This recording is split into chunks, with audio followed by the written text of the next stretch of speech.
Bonjour mes amis. Bonjour prof. Bonjour prof. Je commence par résumer succinctement l'histoire du codage d'informations.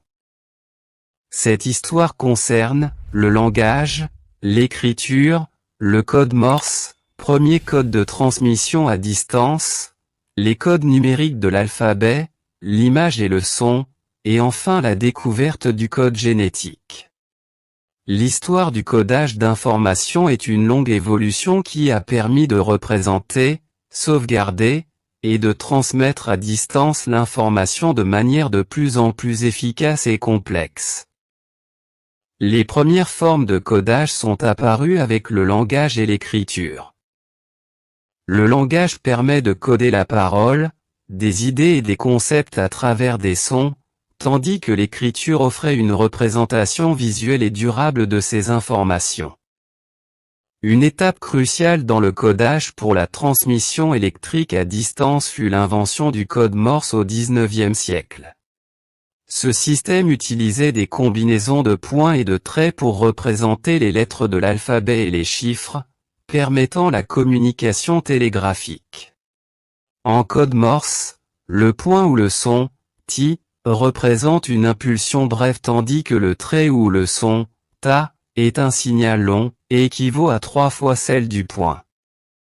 L'avènement de l'ère numérique a révolutionné le codage.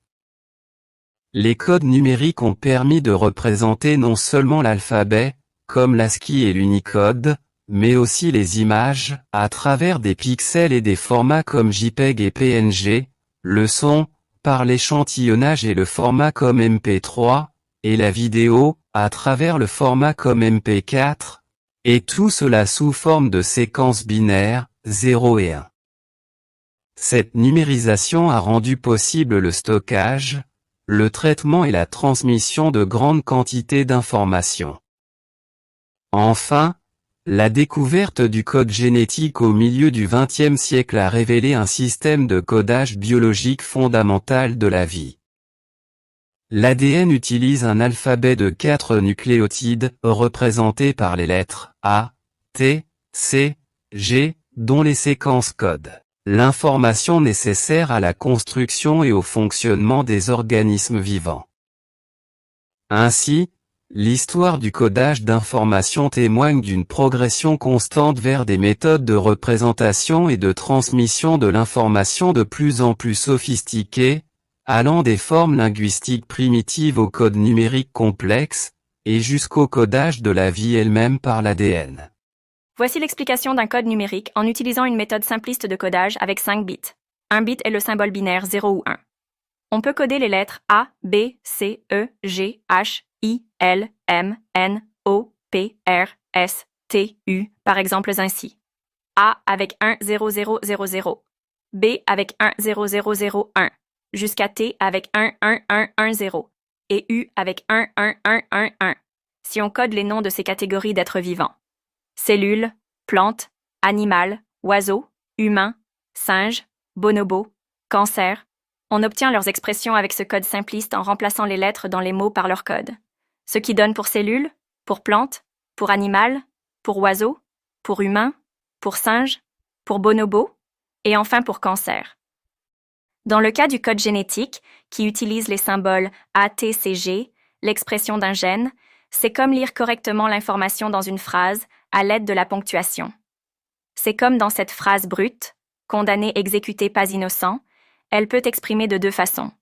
Soit condamné, exécuté pas, innocent, ou soit condamné, exécuté pas innocent. Selon la ponctuation, le sens change. Voici une illustration simpliste de l'expression génétique d'un gène par une représentation numérique simple. Le morceau d'un gène, A, C, G, G, A, G, par exemple, peut se traduire en binaire par le code simpliste précédent. Cela donne en binaire brut, ce qui correspond en pseudo-codon binaire, puis en codon A, ACG et GAG. Un autre exemple, soit une cellule souche triviale donnée en code binaire trivial, séparée en 2 groupes. Il s'exprime en le mot OS, c'est-à-dire en une cellule spécialisée de l'os.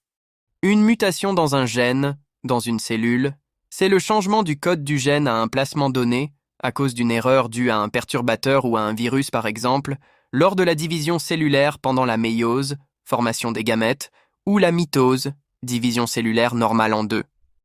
Certains gènes ne sont exprimés que dans certaines cellules, à certaines périodes de la vie de l'organisme ou sous certaines conditions.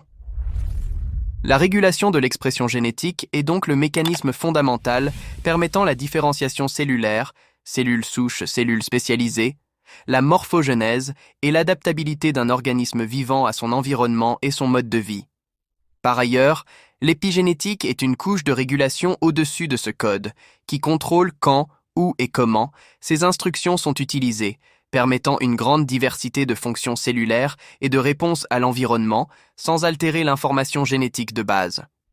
Imaginez que le livre d'instructions, l'ADN, reste le même, mais que des notes, des surlignages ou des marques sont ajoutées, indiquant quelles parties doivent être lues, à quelle vitesse et quand. Elles peuvent être influencées par l'environnement. En effet, des facteurs comme l'alimentation, le stress, l'exposition à des toxines ou des radiations peuvent modifier l'expression des gènes. Cependant, l'épigénétique ne change pas la séquence des bases ATGC ou AUGC. Le code génétique lui-même reste intact. Elle influence la façon dont ce code est lu et interprété. Elle détermine si un gène particulier est activé, transcrit en ARN et traduit en protéines, ou désactivé, silencé. En résumé, le codage de l'information est le processus de transformation d'une information, texte, image, son, etc., en une représentation symbolique, en binaire pour les systèmes électroniques et informatiques, afin de la stocker, de la traiter ou de la transmettre à distance efficacement et la reconstituer fidèlement. Quant au code génétique, il code l'information de la vie dans tous les êtres vivants. C'est l'ensemble des règles de correspondance entre les séquences de nucléotides de l'ADN, ou de l'ARN, et les séquences d'acides aminés, langage fondamental de la vie, fournissant les instructions pour la construction des protéines. L'expression des gènes désigne l'ensemble des processus biochimiques par lesquels l'information héréditaire stockée dans un gène est lue pour aboutir à la fabrication de molécules d'un être vivant et son fonctionnement cellulaire. Même si toutes les cellules d'un organisme partagent le même génome, certains gènes ne sont exprimés que dans certaines cellules, à certaines périodes de la vie de l'organisme, ou sous certaines conditions épigénétiques. La régulation de l'expression génétique par l'épigénétique est donc le mécanisme fondamental permettant la différenciation cellulaire, la morphogenèse et l'adaptabilité d'un organisme vivant à son environnement. Merci d'avoir regardé cette vidéo jusqu'à la fin, et à bientôt avec un autre sujet.